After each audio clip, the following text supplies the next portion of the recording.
বন্ধুরা, আসসালামু আলাইকুম। আপনারা সবাই কেমন আছেন? আশা করি অনেকটাই ভালো আছেন। আলহামদুলিল্লাহ, আমিও অনেকটাই ভালো আছি আপনাদের দোয়ায়।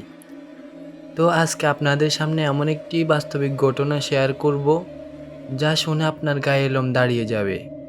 চট্টগ্রামের একটা গ্রামে একটি পুরনো স্কুল ছিল। স্কুলটা বহু বছর আগে বন্ধ হয়ে যায়। লোকজন বলতো সেখানে রাতে অদ্ভুত শব্দ শোনা যায়। একদিন রাহাত নামের একটি ছেলে তার বন্ধুদের চ্যালেঞ্জ দিতে গিয়ে রাতে ওই স্কুলে ঢুকে পড়ে। হাতে একটা টর্চ লাইট আর একটা মোবাইল ছিল।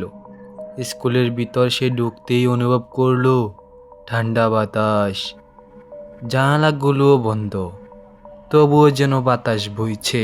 হঠাৎ তার পিছনের রুমের একটি দরজার কড়া খুলে গেল। তারপর রাহাত ধীরে ধীরে এগিয়ে গেল। দরজার ভিতরে একটা পুরনো ক্লাসরুম, দেয়ালে পিকে হয়ে যাওয়া কিছু লেখা। ক্লাস চলছে। হঠাৎ পিছন থেকে কেউ পিস পিস করে বলল, তুমি অনেক দেরি করে ফেলেছ।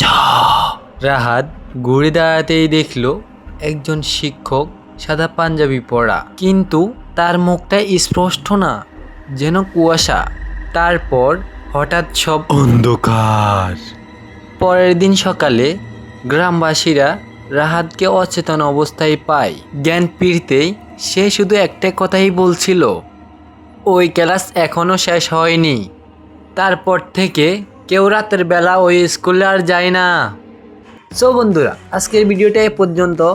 আমাদের ভিডিওটা আপনাদের কাছে কেমন লেগেছে অবশ্যই কমেন্ট বক্সে জানাতে ভুলবেন না। যদি ভালো লেগে থাকে তাহলে ভিডিওটাতে লাইক দিয়ে চ্যানেলটা সাবস্ক্রাইব করে রাখুন, যেন পরবর্তী ভিডিও ছাড়ার সাথে সাথে আপনার কাছে চলে যায়।